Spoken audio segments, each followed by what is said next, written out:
Today's going to be an interesting sermon. Some of you have heard bits of this back on March 15th, 2020. Do you remember March 15th? It may seem like a lifetime ago, but March 15th, 2020 was the first week where we were shut down and sheltering in place. Remember that first weekend when we couldn't have church in here? Many of you didn't even know about the Orchard back then, but we had church online for the first time. We didn't know much about coronavirus back then, did we? We didn't know how deadly it was. We didn't know that it mainly threatens the vulnerable. I mean, we didn't know how to bake sourdough yet. We didn't know that liquor stores were essential. Most of us had never worn a mask before. And most of us had never coughed in public and been looked at like a pariah. I mean, there's so much we didn't know on March 15th, 2020, the first week of lockdown. I do remember there was a lot of fear nationwide, in our valley, in our church. There was a lot of unknowns, panic even. Remember all the toilet paper off the shelves? And it was that week that God led me to set aside the series that we were currently in and to speak a specific message of peace that we would need that first week and the weeks and the months afterwards. That first week of online church. And so many of us got on and logged in that morning, and our first online Sunday. It was kind of exciting, remember? It was the first week that you wore your pajamas to church. Huh? That was good stuff, wasn't it? And that message that God asked me to speak, it was timely for that week, March 15th. And as I've researched and as I've prayed through what we talk about today, I believe we need a fresh breath of what it means to be at peace. Because today we're in the holiday season of Advent. And we've lit the peace candle today.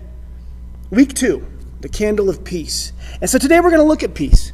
Because it's not March 15th anymore, is it? We're not the same people we were at March 15th. We have a lot more understanding. We have a lot more fear in other ways. And we have a lot more frustration as well. And if we're honest, though, most of us, we don't have much more peace than we had back then. It's just changed a little bit. And when peace is absent, we find ourselves in one of two emotions. We've talked about this. When peace is absent, we find ourselves in fear or frustration, or some combination of the two. And I would say that those two words, fear and frustration, they define our nation in a big way right now. Fear. Maybe it describes what you're dealing with each day. Or maybe it's frustration that dominates your thoughts and your emotions. But fear and frustration are the two sides of the same peaceless coin. So we dive in today to find out why living in fear or living in frustration will lead you to make decisions that you never would make otherwise. And some of you, I know this about you, some of you love horror movies. You know, those scary movies. I can't stand them. I can't stand scary movies. In fact, to this day, I have never completed the movie The Shining. As soon as those two little girls come on screen, I'm like, nope, I'm out. I can't even watch it.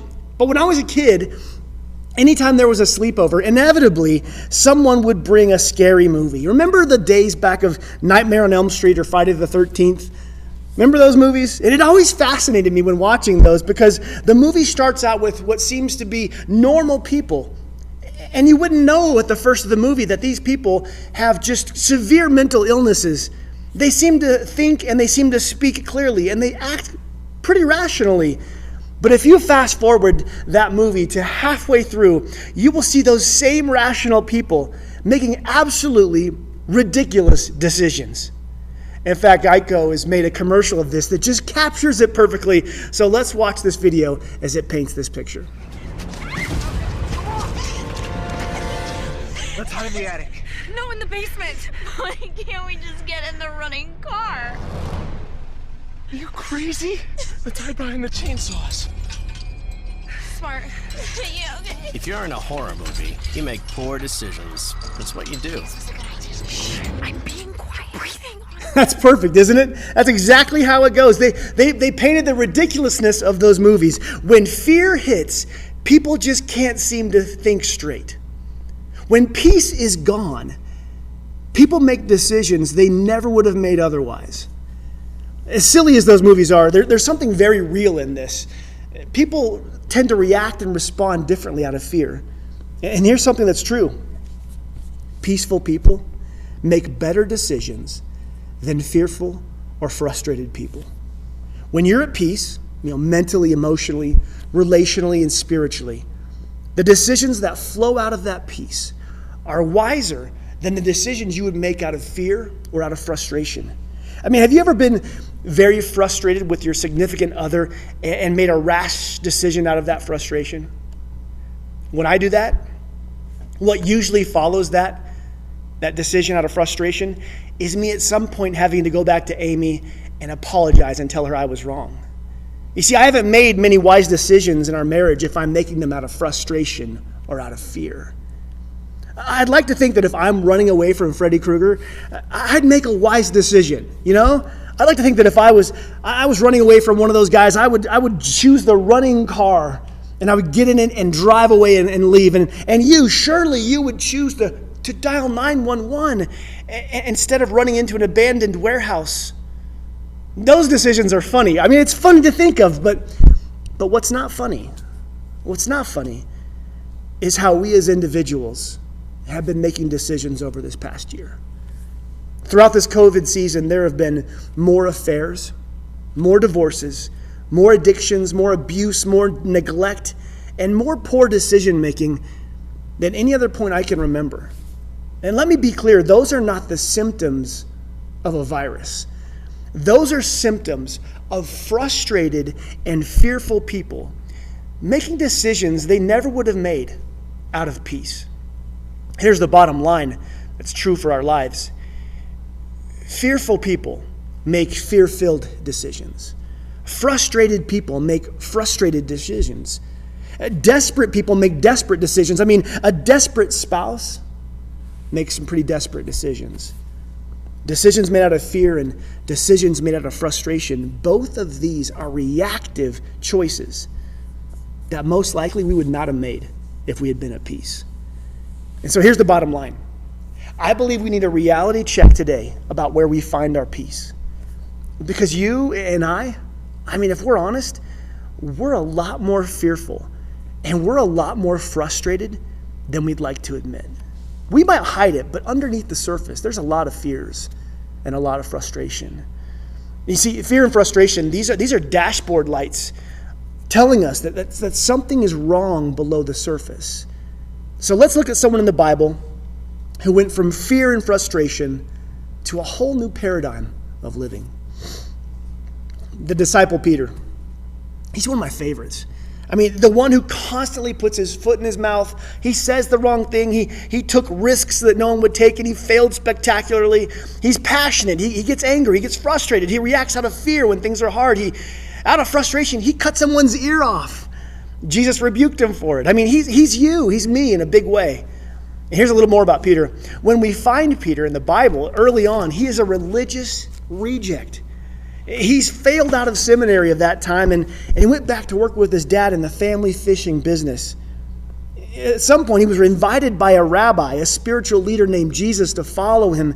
And true to his form, Peter on the spot dropped everything and switched careers. He followed Jesus for 3 years, listening to him, learning from him, being mentored by him, seeing amazing things and miracles, and being shown things by the Son of God that no one else got to see. Peter was there, and he watched Jesus be arrested. He saw him on trial. He saw him being beaten, and finally crucified. His hopes were dashed. His faith was crushed. In fact, Peter ran back to his old life and started fishing again. But that isn't where Peter's story ends, and we know that because we later find Peter as a fierce believer in a resurrected Jesus. He goes on to write his own books of the Bible, and he performs miracles and preaches to thousands, and he boldly goes out into the world and proclaims the message of salvation in Jesus. He preaches, he teaches, and he won't stop living out his faith in action, to the point where because of this, he finds himself imprisoned. And that's where we look at Acts. Acts verses 12, 1 through 5. King Herod decided to go after some of the church members. He murdered James, John's brother. When he saw how much it raised his popularity ratings with the people, he arrested Peter as well. All this during the Holy Passover week. He had Peter thrown in jail, putting 4 squads of 4 soldiers to guard him. I mean, Peter's preaching about Jesus has him thrown in jail. 16 soldiers assigned to him. There's bars, there's locks, there's chains, there's guards at every exit. There's no natural way for Peter to get out of this. This is also the night before his trial. The next morning after Passover, he'd be brought before King Herod, and he wouldn't have a trial like you or I would get a trial with, jurors. No, King Herod would simply choose what he wanted. And it was known in Acts 12, we've already read it, his intentions were clear. He already killed James, and he saw the popularity it got him. His intentions were clear with Peter. It was a popular thing to do, to have Peter arrested. And it would be a popular thing to have Peter killed the next day. And that's where we find Peter here in Acts. He's 12 hours from his execution and torture. I mean, this was Peter's last night on earth. How would you feel if you were in his position? Less than 12 hours from your death. How would you feel internally? How would you sleep that night? Here's what gets interesting, because right here in Acts 12, because Peter, wait a second. You see, before I continue this story about Peter in Acts 12, I want to rewind 15 years to another moment where Peter was about to die. Back in Mark 4, Jesus and the 12 disciples, they're traveling across the sea at night in a boat. And while they're out there in the middle of the sea, a squall comes up. And it blows in and it hits the boat and hits them. And this storm with harsh winds, it blows the wind into their faces and it mats their hair down upon them. The boat is rocking. The wind and rain is flying in sideways, soaking everything. White-capped waves begin to crash into the boat and spilling water over the sides. And this is a small wooden fishing vessel. It has no roof. It has no engine. It has no covering. They're exposed. They're struck by the storm in the dark of night, and the water begins to pour into their boat, and fear rises in their hearts. This is a very tangible and real fear that we're looking at here. There's a good chance, that this boat is capsized or sunk, and they're thrown into the ocean. And what happens? Well, what would happen? I mean, if they were thrown into the ocean, they'd be very vulnerable. You see, each of these disciples has a pre-existing condition in their bodies that requires oxygen. The mortality rate, if they get thrown into the water, would be pretty high. You see, this isn't an irrational or imaginary fear. The Bible says that the water was swamping the boat. Death was a true threat here. Now, while these disciples are being gripped by this panic, they look to their rabbi, right? They look to the Lord. They look to Jesus, their teacher, their mentor, the one they've been following daily, and the one who's doing these miracles, who teaches them about life and death. And one quick insight about what it means to be a disciple. This is important to know. A disciple would follow the rabbi, not to just learn what the rabbi has to teach, but to learn to be like them. This is different than our Western way of learning, where we want to master the information. In this culture, they wanted to become like their master. So they look down to their master, their Lord, their rabbi, and find him in the bottom of the boat. And guess what he's doing? Guess what Jesus is doing during this storm? He's resting peacefully. Jesus peacefully sleeping in the storm. When the disciples could take it no longer, they roused Jesus out of his sleep and begged him to save them.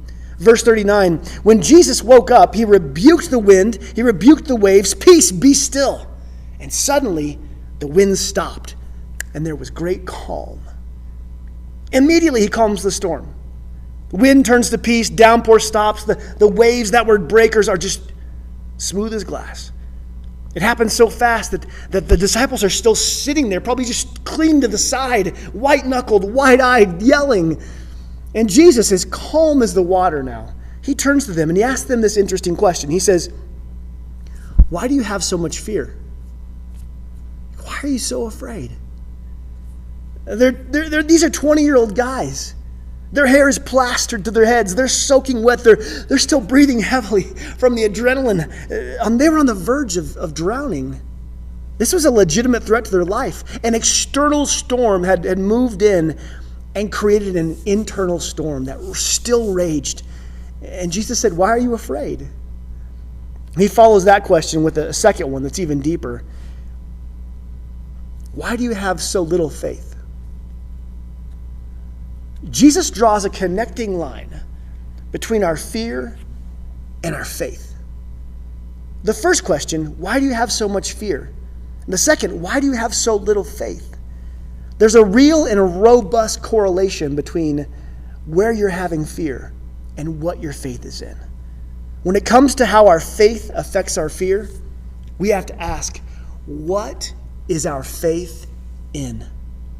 Jesus' two questions are getting at this very thing because the disciples' fear reveals where their faith is placed.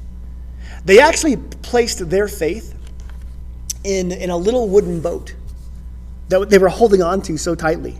If this boat fails, everything fails. So be very afraid in that moment, right?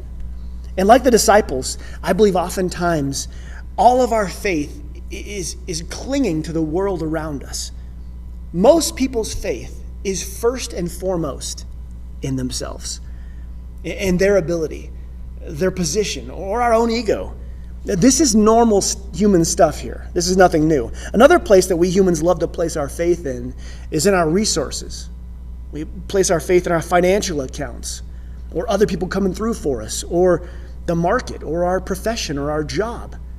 Our faith is in our savings account, and when it gets to a certain level, fear creeps in. Our faith is in our job, and when something threatens our job, fear can rise up. You see, life brings storms. That's just part of life.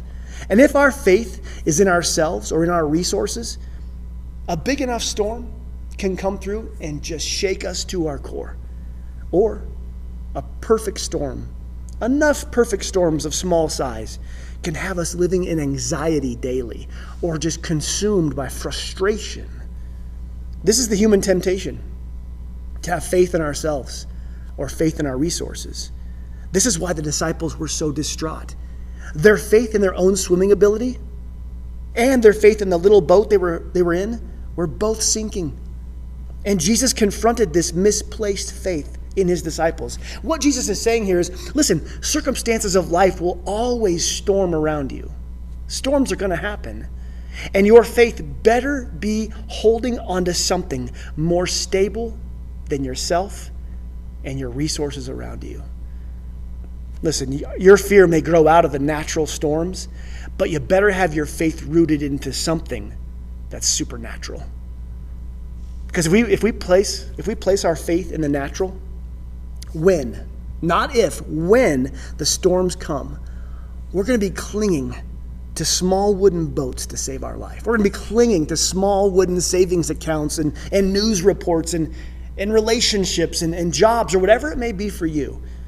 If our faith is in our natural world and ourselves and our resources, then both our faith and our fear are just at the mercy of circumstances. Whatever comes my way is going to rock my faith and steal my peace.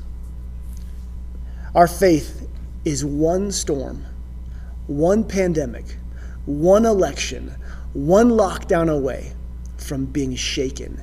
And then we live in fear and frustration. See, Jesus modeled something by his own actions here. The fact that Jesus was resting while they were panicking is a lesson for them. Because remember, they're trying to be like him. He's saying, listen, guys, there's a place.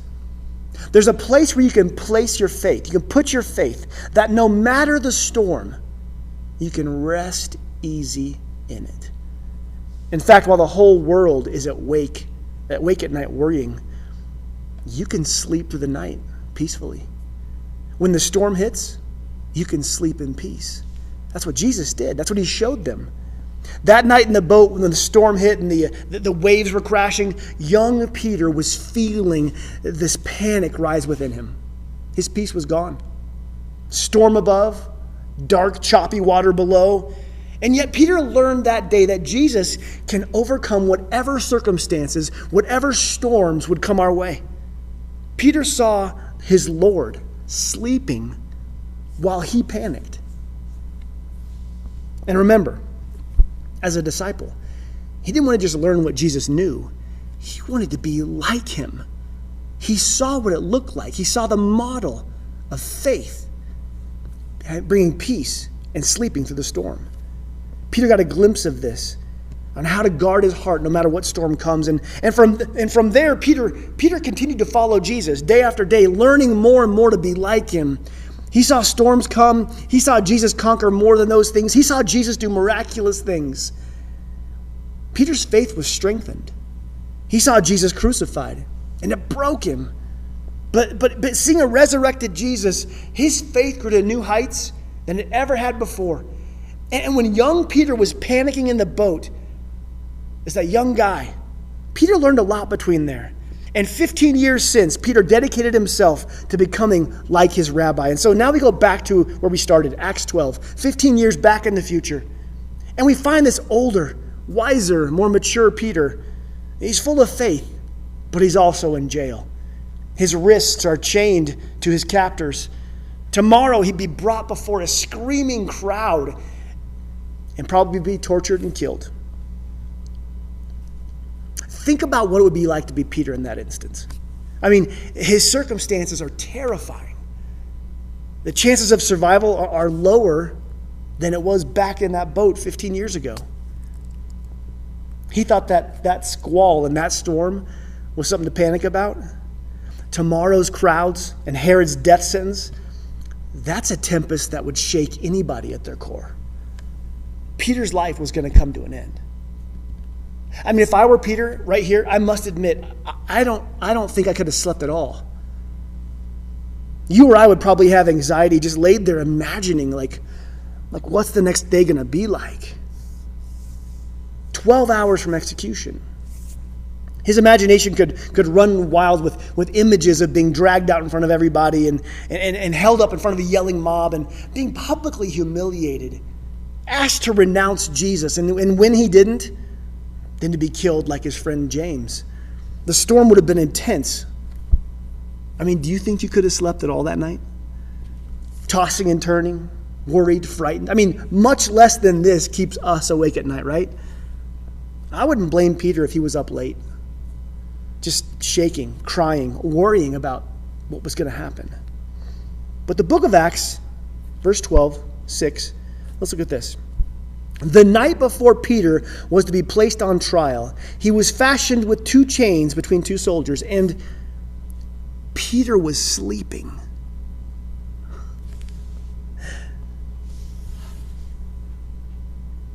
Now, when Peter was panicking in the boat, what was Jesus doing? Sleeping. And here, 15 years later, many storms in the future, when others would have been panicking, Peter is, just like his Savior, Peter's sleeping. Peter had seen Jesus resting amidst the storm.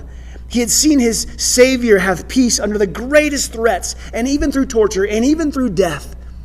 He had seen heaven hold Jesus when hell came against him. He had seen all this. And remember, Peter wanted to be like his master, and so he followed Jesus as close as he could. And through faith, Peter had become more like Jesus.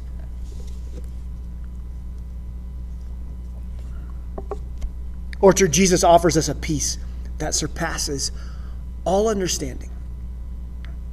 The more you're with him, the more your faith is found in him through whatever storms may come.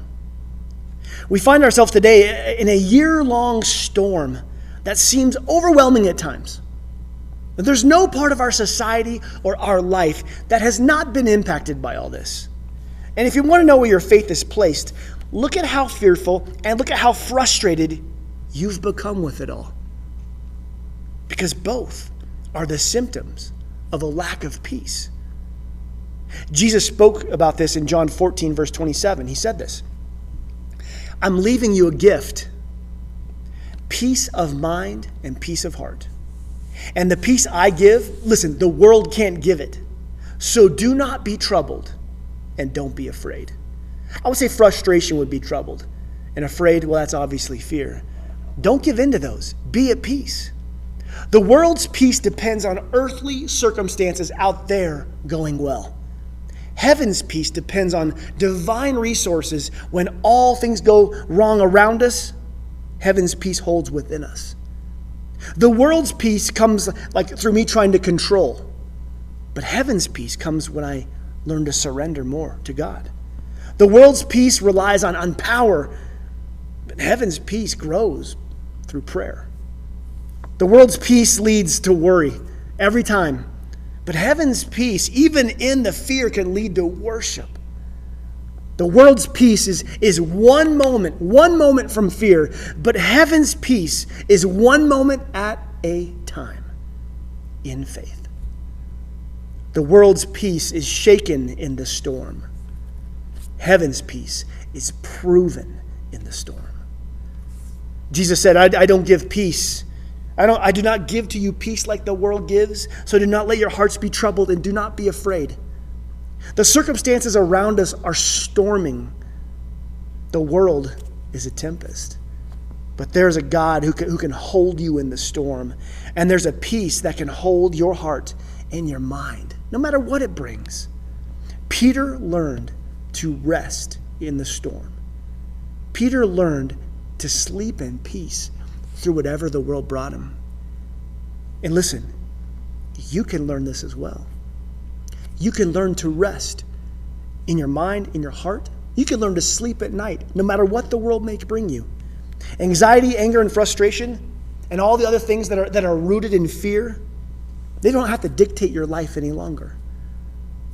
There's a way out. Peter found it.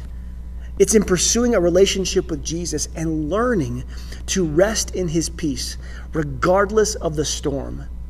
To be like Jesus, to place our faith in him no matter what happens out there. Listen to these promises in the Bible. Listen to these.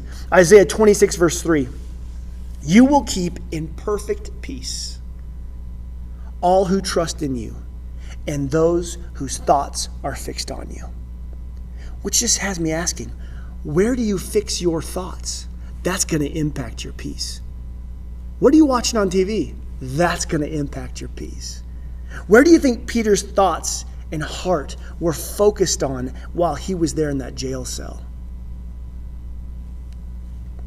You will keep in perfect peace all who trust in you and all whose thoughts are fixed on you. Psalm 4:8 says, in peace I will lie down and sleep. For you alone, O Lord, will keep me safe. It says you alone will keep me safe. Not my savings, not my abilities, not my relationships, not my tiny boat out in the squall. No. This is a heart that has learned that I can trust in God because he is the one who keeps me at peace. He is the one who keeps me safe. And finally, the one I memorized this next verse when I was in high school. I think a sophomore in high school I memorized this. And it has been with me my entire life through many storms. It has been said under my breath, in my head, or declared out loud throughout my life. 2 Thessalonians 3:16, you are the God of peace, and you give peace at all times and in every circumstance. All times, every circumstance. There is no storm that can shake you if you are rooted in God's peace. So we pursue him. We read his word. We discuss his truth in our growth groups. We root our faith in his presence. We live our life saying yes to him and saying no to things that he asks us to say no to. We learn to be more like him, like Peter. And you know what? When we become more like Jesus, we sleep through the night, no matter what the world brings our way. And so, Orchard, that's the call today, is to re-examine where your frustration is and where your fear is. What are those levels? And remember, both are indications of a lack of peace in the storm. You don't have to go through all this being frustrated. You don't have to go through all this being fearful.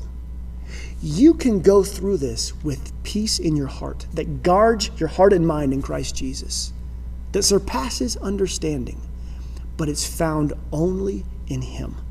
You can't generate it. You can't go out there and find it. It is a divine resource from heaven. So pursue God. Root your heart in his word. Orchard, I love you. I'm praying for you. I'm praying that through this winter, we continue to find out what true peace is and root ourselves in it. Love God, love people.